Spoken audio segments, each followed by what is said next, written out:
نعم. أعوذ بالله والصلاة والسلام على رسولنا محمد سيدنا محمد وعلى آله شاء الله طريقتنا الصحبة والخير في الجمعية memleketin hali her şey işi İslam aleminde doğrusu karma karışık etmişler. Yani kafalarına göre işler yapar. Halbuki Peygamber Allah'ın emri, Peygamber Efendimiz'in söyledikleri Müslümanlar için mühim olan şeylerdir. Onlardan mühim olan en mühim şey de ezan okumak. Ezan okumak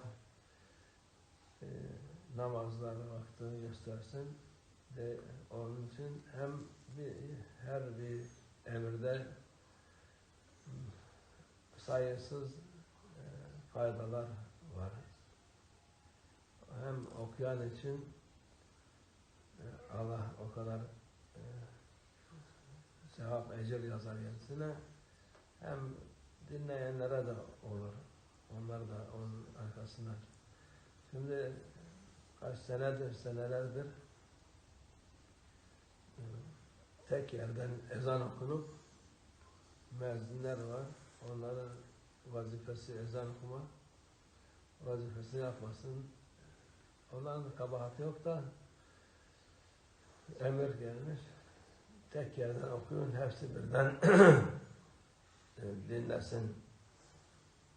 Halbuki hadis-i şerifte buyuruyor, ezan okuyup da nereye kadar sesi giderse insanın o kadar sevap olur. O kadar fazilet var.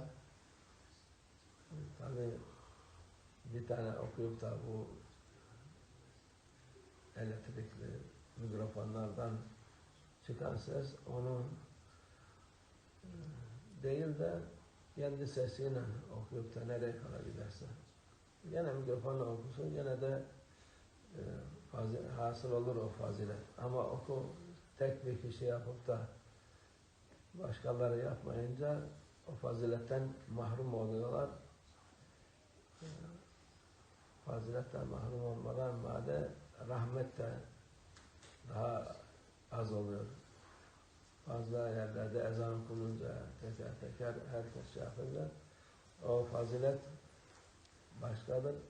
Rahmet memlekete de iner. Yani bu mühim meseledir. Yani bu sabah Allah'ın hikmeti, yani bu teheccüde kalkmadan önce rüyamızda Şeyh Baba'yı görüyoruz. Ezan oku dedi. Ezan Allah'a dedim nasıl okuyan? Başladım okumaya. Sonra hayal-i salah gelince baktım yatakta sesim dedim Allah Allah. Yani emir mühimdir bu vaziyetler için. Bu memleketin vaziyeti sallanıyor memleket. Ezan okusunlar. Müezzinler ezanlarını okusun. Şey yapmasın böyle. Mikrofonun tembellik yapıp da yatmasınlar. Hepsi merkezde okusa bile gene müezzinler kendi camilerinde okusun. İnşallah memlekete rahmet eder. Allah bizi saklar. Hem iman daha fazla olur. Çünkü vaziyet çok berbat.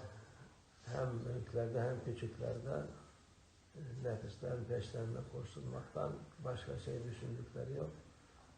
Çünkü rahmet demek kesilmiş. Bu ezanlar da Sidret-i Münteha'ya yetişir, Arş-ı yetişir. Oradaki bu okuyan horuz, beyaz horuzlar onun vakıtlar olunca o devamlı okur. Onlara yetişmesi için bir yerden de ezanlar okunması lazım. O ezanlar ki Allah'ın emri insanları 5 vakit Allah Azze ve Celle'ye çağırıyor. Allah Azze ve Celle'nin huzuruna gelsinler diye. O kolay mesele değil. Sen kendi kafana göre kalkıp da sen okuma, biz hepimiz bir yerden basacağız düğmeye okunsun. O olmaz. O da olsun bir şey değil de camilerde muhakkak müezzinler kendi camilerinde gene okusunlar. Yani fazla sesleri çıkmasa bile gene o ezan mühimdir. Ezan okumak İslam'ın şartlarındandır. Müslümanları uyandırsın diye Müslümanları Allah Azze ve Celle'ye davet etsin diye. Allah muhafaza etsin. Bu acayip işlerden iyi görünüp de iyi olmayan şeylerden Allah muhafaza etsin bize. Allah tevfik el-Fatiha.